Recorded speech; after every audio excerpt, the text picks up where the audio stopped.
प्राचीन समय में एक नगर में सदना नाम का व्यक्ति रहता था। वह जाति से कसाई था और मांस बेचने का काम करता था। वह भगवान विष्णु का बहुत बड़ा भक्त था। वह बहुत दयालु भी था। बचपन से ही उसे हरि कीर्तन बहुत प्रिय था। भगवान का नाम तो सदा ही उसकी जीभ पर रहता था। वह सदा भगवान का गुणगान करता और हरि नाम जपता रहता था। सदना के मन में भगवान विष्णु बसे हुए थे। वह मांस काटते समय और बेचते समय हरि हरि जपता रहता था। उसकी दुकान पर जो ग्राहक मांस खरीदने के लिए आते वह देखते कि वह मांस काटता जाता तथा भगवान विष्णु का नाम भी लेता जाता।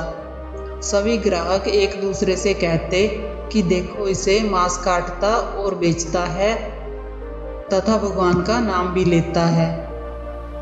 एक दिन सदना कसाई किसी दूसरे नगर जा रहा था कि रास्ते में उसके पैर से एक पत्थर टकरा गया। उसने पत्थर देखकर सोचा कि पत्थर तो काफी अच्छा है, इस पत्थर से मैं मांस तोलूंगा। उसे पता नहीं था कि जिसे वह पत्थर समझ रहा है वह कोई साधारण पत्थर नहीं था, बल्कि शालिग्राम के रूप में भगवान थे। उसने शालिग्राम को साधारण पत्थर समझकर उससे मांस तोलना शुरू कर दिया।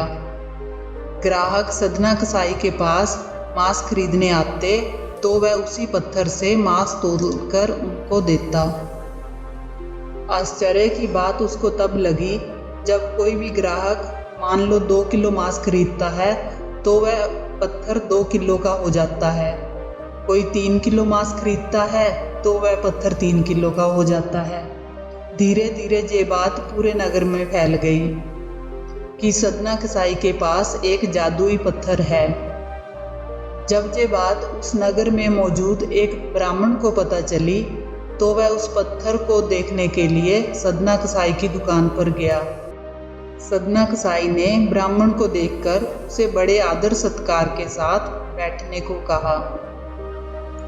उस पत्थर पर दृष्टि पड़ते ही ब्राह्मण शालिग्राम जी को पहचान गए।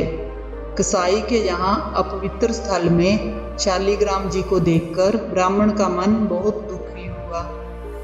ब्राह्मण ने सदना कसाई से कहा कि जिस पत्थर को तुम साधारण पत्थर समझ रहे हो वह स्वयं शालिग्राम है, जो कि भगवान विष्णु का ही एक स्वरूप है। सदना कसाई आश्चर्यचकित हो गया और कहने लगा कि हे ब्राह्मण देवता, मैं तो मांस बेचता हूँ और ये अपवित्र स्थान है। ऐसे स्थान पर इन्हें रखना सही नहीं है। कृपया आप इन्हें अपने साथ ले जाइए और इनकी सेवा करिए। ऐसा कहकर सदना कसाई ने वह शालिग्राम उस ब्राह्मण को दे दिया। वह ब्राह्मण शालिग्राम को अपने मंदिर में ले गया। गंगा जल से शुद्ध करने के पश्चात प्रतिदिन उनकी पूजा करने लगा। ऐसे कई दिन बीत गए, लेकिन भगवान को ना तो पदार्थों की अपेक्षा है ना विधि की। वे तो प्रेम और भक्ति के भूखे हैं। एक रात भगवान विष्णु उस ब्राह्मण के स्वप्न में आए और कहने लगे कि हे ब्राह्मण, तुम मुझे यहाँ क्यों ले आए? तुम मुझे वहीं पहुँचा दो। ब्राह्मण बोला कि हे प्रभु, क्या मुझसे कोई गलती हो गई है? इस पर भगवान विष्णु ने कहा कि वह मांस बेचता है तो क्या हुआ, उसके शीतल स्पर्श से मुझे अत्यंत आनंद मिलता है। वह दिन भर मेरा नाम जपता रहता है। उसकी इसी भक्ति भावना से प्रसन्न होकर मैं उसके पास गया था। जब वह मेरा नाम लेकर कीर्तन करता और नाचने लगता तब आनंद के मारे मेरा रोम रोम पुलकित हो जाता था। अगले दिन सुबह उठकर वह ब्राह्मण उस सदना कसाई के पास पहुंचा और शालिग्राम जी को उसे वापस दे दिया।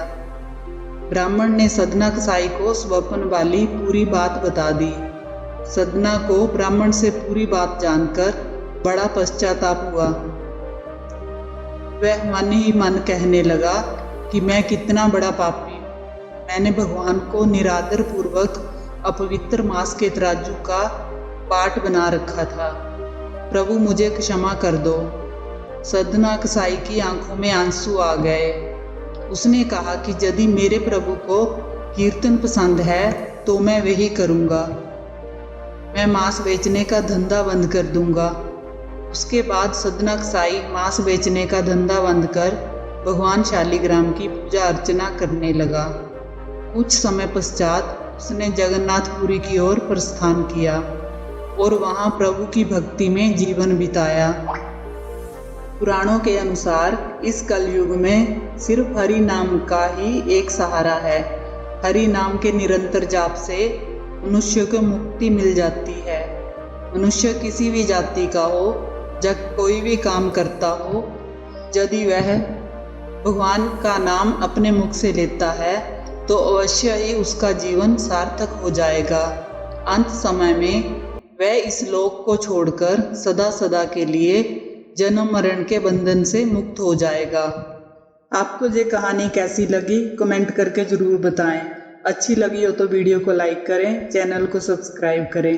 कहानी को अंत तक सुनने के लिए आप सभी का धन्यवाद।